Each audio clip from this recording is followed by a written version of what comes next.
Bonjour à tous. Bonjour. Du coup, bienvenue à l'Innocoday. L'Innocoday, à la base, c'est quoi? C'est une journée où toute la société Innoco se réunit au siège pour partager ses connaissances en animant des conférences. Et pour la première fois, pour cette 5e édition, on a décidé de l'ouvrir à un public externe. Donc c'est pourquoi aujourd'hui, Lisa et Kevin vont vous présenter leur sujet, leur conférence. Et du coup, je vais vous laisser avec Lisa, qui va commencer avec sa conférence sur l'IA et Java. Donc, bonjour à tous, je vous remercie d'être là.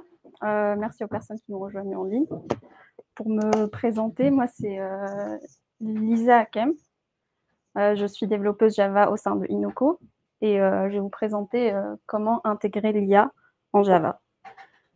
Donc, pour mettre un petit peu de contexte, l'IA c'est un sujet dont on entend beaucoup parler ces dernières années. Donc, c'est un monde qui évolue beaucoup. On a des entreprises qui intègrent l'IA.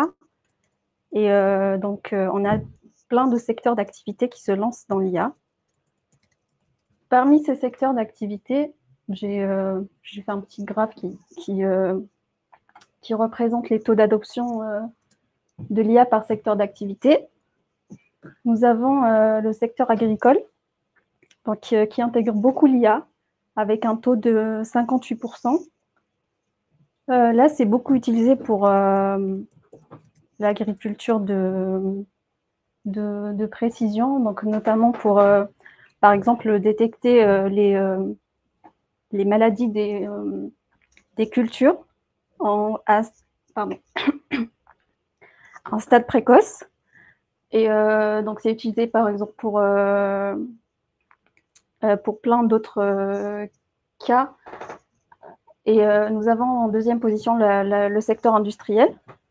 Donc là encore, on a des usines intelligentes qui utilisent des robots dotés d'IA pour effectuer des tâches complexes et avec un degré de précision très haut. Le secteur de la finance et des assurances. Donc là, les banques, par exemple, l'utilisent pour tout ce qui est détection de fraude ou bien gestion de risque. Le secteur du commerce, donc là, par exemple, pour ce qui est recommandations de produits comme ou alors les prédictions des produits qui vont peut-être marcher le mieux. Ensuite, le secteur du commerce. Donc là, il affiche un taux de 40%. Pardon, c'est plutôt le secteur de construction et des services aux particuliers qui affiche un taux inférieur à 30%. Et là, ça s'explique par le manque de données qui sont exploitables pour faire une IA qui permette d'utiliser. Et cependant, c'est quand même utilisé dans par exemple, pour optimiser les calendriers de chantier. Alors, après le contexte, donc, on a une idée un petit peu de comment c'est utilisé. On va parler, durant cette présentation, on va parler des différents types d'IA. On va explorer un petit peu l'écosystème de l'IA en Java,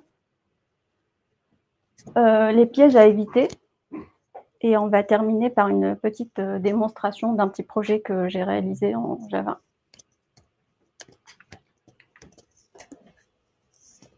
Alors, pour les types d'IA, quand on dit IA, c'est un terme qui englobe beaucoup de méthodes, beaucoup de types, et j'ai pu représenter ça avec un petit schéma. Si on commence par le côté droit, donc l'apprentissage supervisé.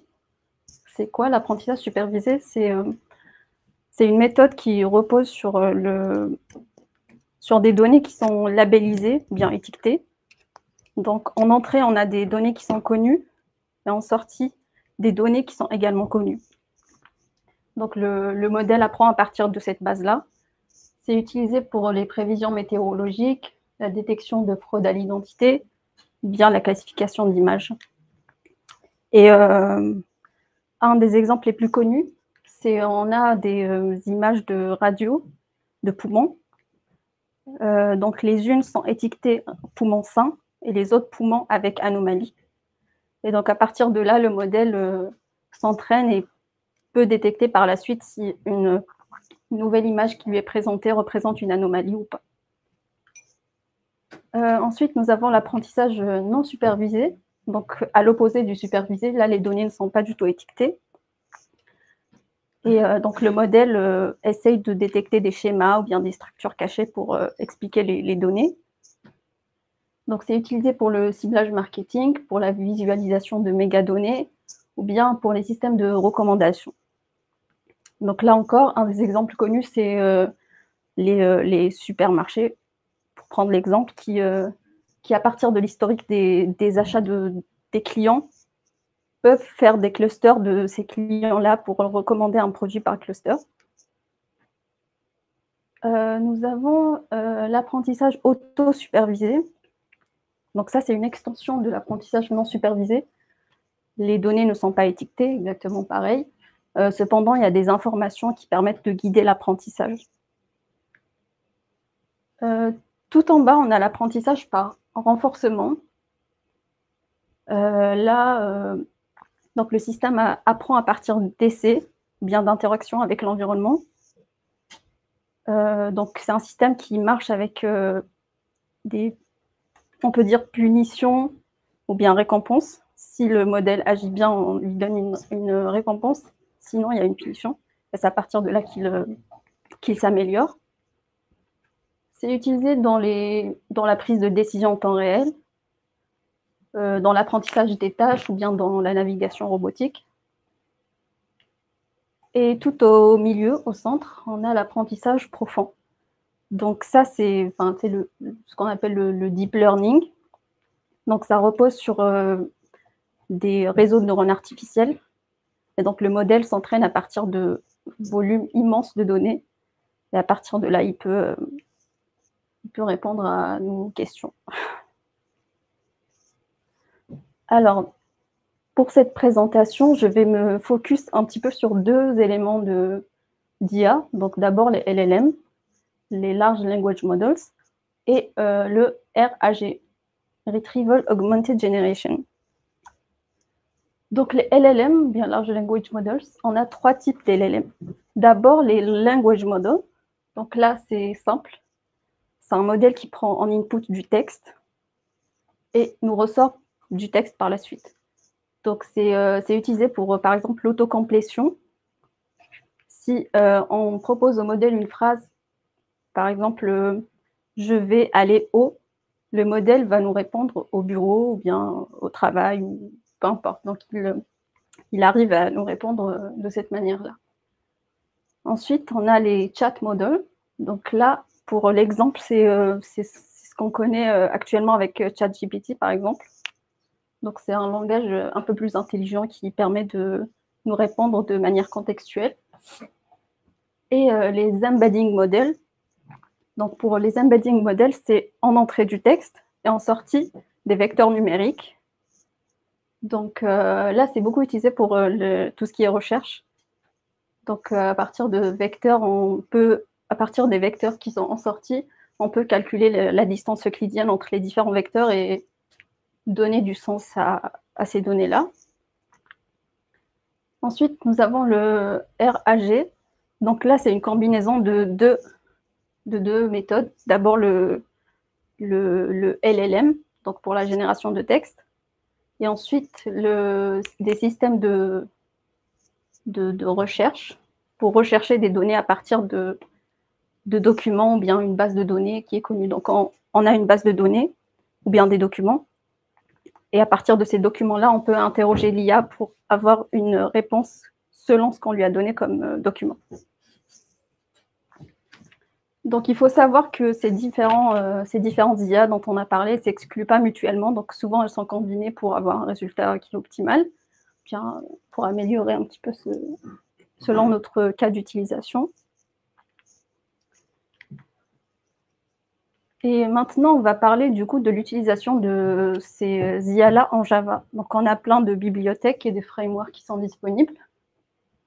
Donc, parmi eux, on a le Deep Learning 4G. Donc, c'est une bibliothèque de Deep Learning. On a Weka, c'est un outil de machine learning, donc qui fait plusieurs choses, qui permet de faire la classification de données, de la régression, du clustering et bien plus encore. On a OpenNLP aussi, c'est une bibliothèque NLP qui permet de faire du pose tagging, du parsing ou bien de la tokenisation. On a aussi Spring AI, donc c'est la solution Spring pour les modèles d'IA. Et aussi LangChain4j. Donc LangChain4j, je vais en parler un peu plus en détail parce que c'est la bibliothèque que j'ai choisie pour la démonstration.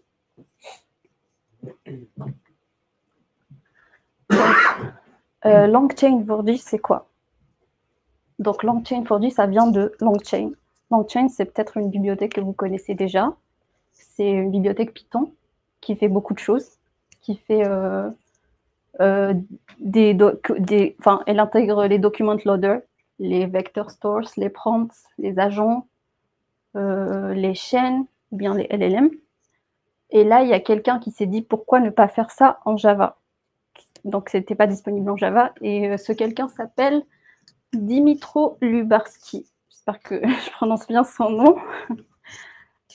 Donc, il s'est dit, donc on va faire ça pour Java. Et donc, grâce à lui, à de nombreux contributeurs, on a pu avoir LangChain pour Java. Là, c'est le logo de LangChain4j. C'est un petit, c'est le perroquet de LangChain avec la tasse de Java. Donc, voilà. Donc, l'idée, en fait, de LangChain4j, c'est de construire au-dessus des LLM. Donc, on prend un modèle qui est existant et on construit une layer au-dessus pour les utiliser comme une sorte d'API, donc pour simplifier ça. Donc, elle intègre plusieurs modèles et on va voir ça en détail ici. Donc, comme je viens de le dire, elle intègre plusieurs LLM, donc les LLM de OpenAI, Hugging Faces, Azure, enfin, Ollama, plein d'IA. Si on commence par les bases, ici, donc on a LangChain qui intègre les language models, donc ce qu'on a vu précédemment, bien des images modèles. Donc language model, c'est text input, text output. Des images modèles, c'est soit une image en input, du texte en output, ou bien le contraire. On a des prompt templates. Donc là, l'IA, on peut lui dire tu es comme ça, tu dois répondre comme ça. Donc ça facilite un petit peu l'utilisation par la suite dans le cadre d'une application. Ensuite, on a des tools. Donc ça, c'est très utile. Par exemple, on peut dire qu'on a des fonctions dans notre code Java et on peut demander à l'IA d'utiliser ces fonctions-là pour donner un résultat, par exemple, pour donner un exemple concret. On a, par exemple, une fonction qui accède à une base de données pour récupérer des informations. Donc, on peut demander à l'IA d'utiliser cette fonction-là pour donner un résultat plus personnalisé ou bien... Voilà. Ensuite, on a une mémoire. Donc, ça, c'est pour le chat, donc pour avoir du contexte. On a des output parsers. Là, l'IA, elle peut répondre, par exemple, en string ou bien en JSON ou peu importe. Et là, les output parsers, ils permettent de transformer cette réponse-là en objet Java. Pour ce qui est des RAG, donc là, on a des document loaders, des document splitters, des embedding models et des embedding stores. Donc là, on va le voir un peu plus en détail dans la démonstration. Ensuite, on a des chaînes. Donc les chaînes, c'est pour dire que grâce à LangChain4j, on peut enchaîner plusieurs composants de base. Et les services AI, c'est c'est une couche qui permet, c'est une layer d'intégration qui permet de faciliter un petit peu l'appel aux différentes IA.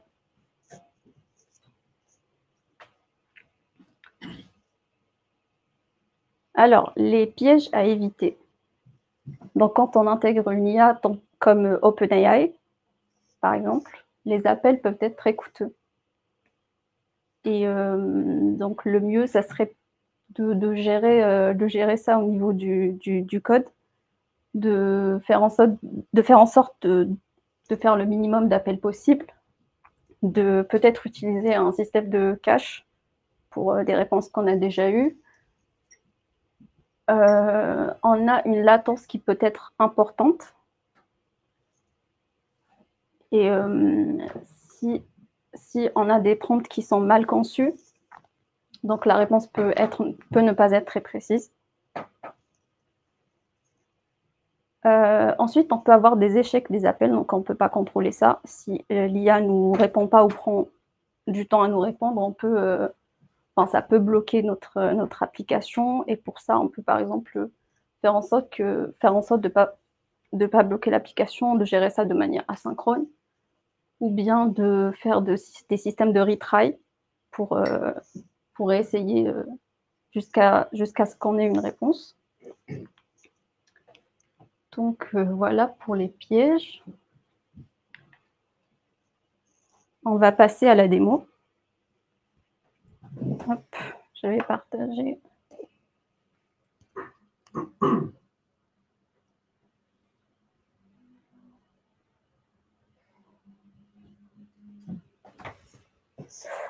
Donc, comme j'ai dit tout à l'heure, je vais prendre deux cas pour cette démo. Donc, le premier, ce sera d'intégrer un LLM tout simple, donc d'appeler OpenAI et de lui poser une question, voir comment c'est fait en Java grâce à LangChain4j. Et dans le deuxième cas, ça sera un RAG. Donc, je vais donner des documents au modèle. Enfin, je vais mettre à disposition des documents. À partir de ces documents-là, je vais poser une question pour savoir si l'IA arrive à intégrer les données qui sont dans les documents. Donc, hop, je vais juste... Donc là, le LLM, d'abord, je commence par créer le chat model. Donc, j'ai des commentaires un peu pour tout, mais donc le chat model, on utilise OpenAI Chat Model Builder avec l'AKI, une API key, le modèle exactement. Et le max token, c'est pour limiter la réponse à 50 tokens. Ensuite, je crée le message. Donc là, c'est user message avec, j'envoie une question du texte et aussi une image pour voir comment ça marche. Donc, j'ai posé comme question, what do you see? Avec une image. Donc, l'image, c'est juste un ordinateur, un laptop avec quelqu'un qui tape dessus. Et je crée la request avec le message. Je reçois une réponse en appelant le modèle et je print tout simplement le message qui est reçu. Si on exécute pour voir ce que ça donne.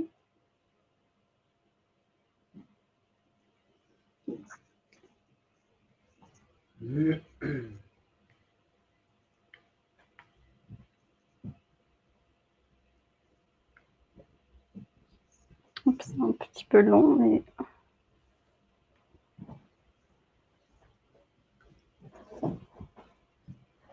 Ok, alors là, on a la réponse.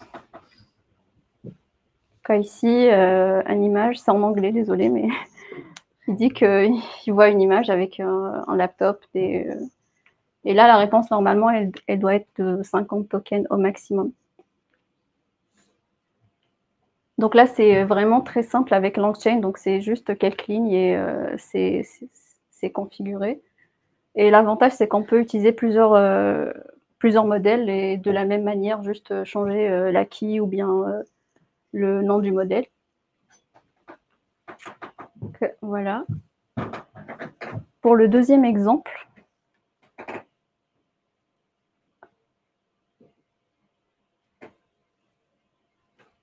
donc il y a plein d'outils.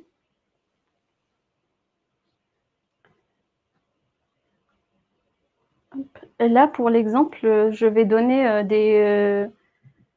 je vais mettre à disposition les fiches d'intégration de moi-même et de certains des collaborateurs ici. Donc, les fiches d'intégration, pour les gens qui peut-être nous rejoignent en ligne, c'est juste un document qui contient un petit résumé du parcours de la personne en question avec quelques anecdotes ou des choses comme ça, bien des centres d'intérêt. Donc là, j'utilise l'AI Assistant. Je crée l'assistant. Assistant, c'est juste une interface qui a une méthode qui prend une string en entrée, qui nous renvoie une string.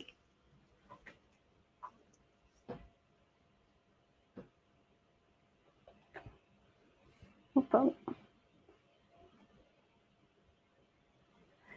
Là, cette méthode, c'est une fonction utilitaire juste pour les logs. Donc, le user qui pose sa question et ensuite l'assistant qui répond.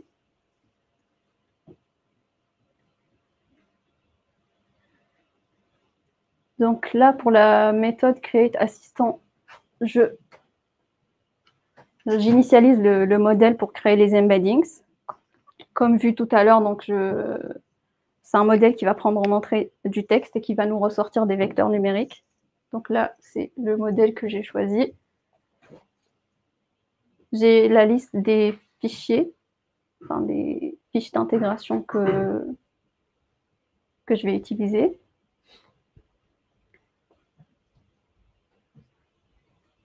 Ensuite, je vais créer des embeddings. Embedding, c'est le nom le vecteur, qui vont tous être enregistrés dans ce qu'on appelle un embedding store. Donc, il enregistre tout simplement les embeddings en sortie. Donc, je fais ça ici. J'ai mes documents. Là, je prends un document, je le split,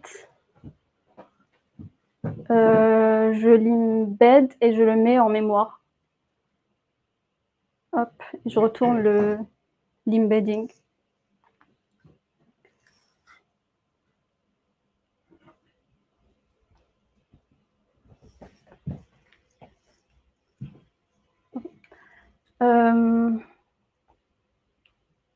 Donc là, ce que je fais, c'est que je limite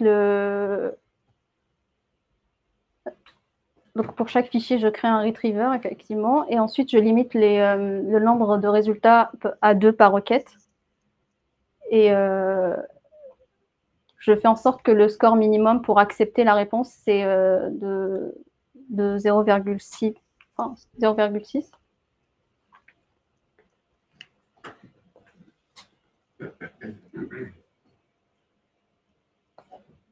Et donc, si on continue, on a un retriever.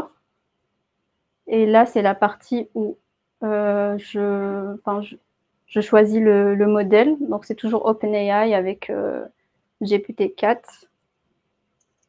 Et pour finir, là, je fais... donc, je build le modèle avec le AI service pour simplifier. Donc, il y a le modèle, le retrieval augmenter et le chat memory pour avoir de la mémoire. Donc là, je l'ai limité à 10 messages par... 10 messages, pardon, aux 10 derniers messages. Si on lance ça pour voir ce que ça donne.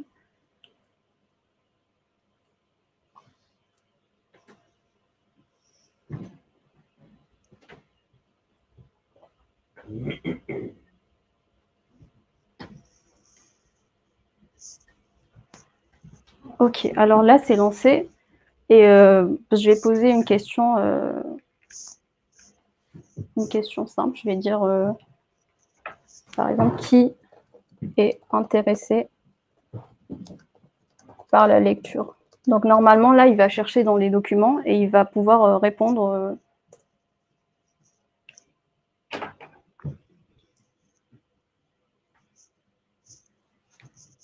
Ok, je ne sais pas si vous voyez bien. Donc,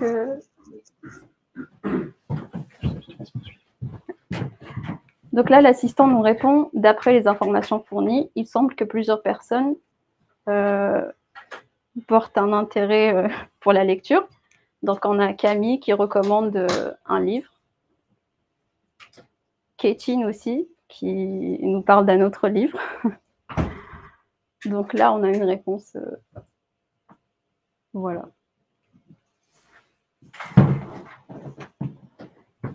J'espère que c'était clair.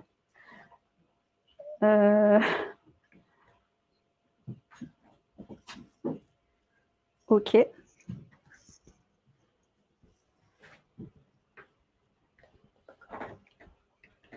Est-ce que vous avez des questions? Impressionnant.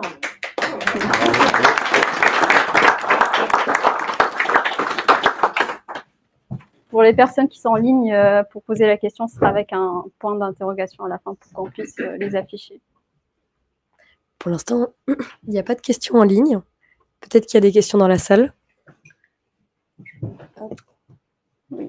Alors, du coup, ce que j'ai compris, c'est quand tu cherches des documents, tu les passes et tu les charges en mémoire à un endroit. C'est toujours. Quand tu charges des documents, tu les passes et pour les stocker d'une manière différente. Donc là, tu as choisi un stockage en local. Donc j'imagine que tu n'as pas forcément de contraintes de mémoire. Est-ce que tu peux les stocker d'une autre façon, par exemple dans une base de données ou autre? Je pense que c'est possible. Je ne suis pas allée plus loin que ça, mais je pense que ça serait possible, puisque ça, c'est des vecteurs numériques en sortie, donc c'est des vecteurs qu'on peut enregistrer dans une base. D'accord. Et il y a toujours un historique des questions ou est-ce qu'il y a du cleaning au fur et à mesure? Parce que j'imagine qu'il y a beaucoup d'historique quand il y a beaucoup de requêtes et que la taille en mémoire augmente au fur et à mesure. Oui, c'est pour ça qu'on peut on peut limiter aux 10 derniers messages ou bien pour ne pas surcharger l'application. Okay, merci beaucoup. Merci. Alors, on a une question en ligne. Je vais l'afficher à l'écran.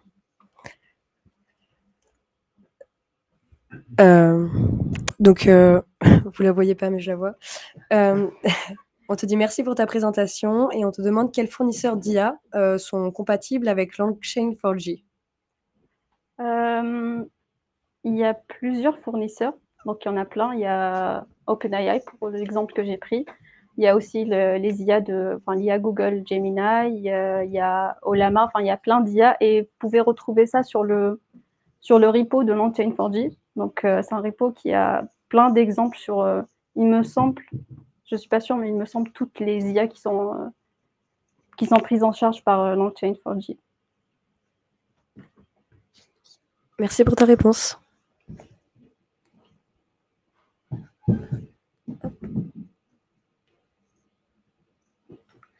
Donc, on n'a pas d'autres questions en ligne. Ah, quelqu'un est en train d'écrire. On va attendre 2-3 minutes. Je ne sais pas s'il y a d'autres questions dans la salle. À ma gauche. Hello, merci pour la présentation. Petite question, du coup, tout à l'heure dans ton builder, là, tu mettais un max result à 0,6. Comment il fait pour savoir, pour estimer du coup le résultat, le max score? Ah, c'est max score. Bien. Oui, c'est ça, c'est le score de la réponse. Et comment il fait du coup pour estimer genre que c'est viable ou pas viable?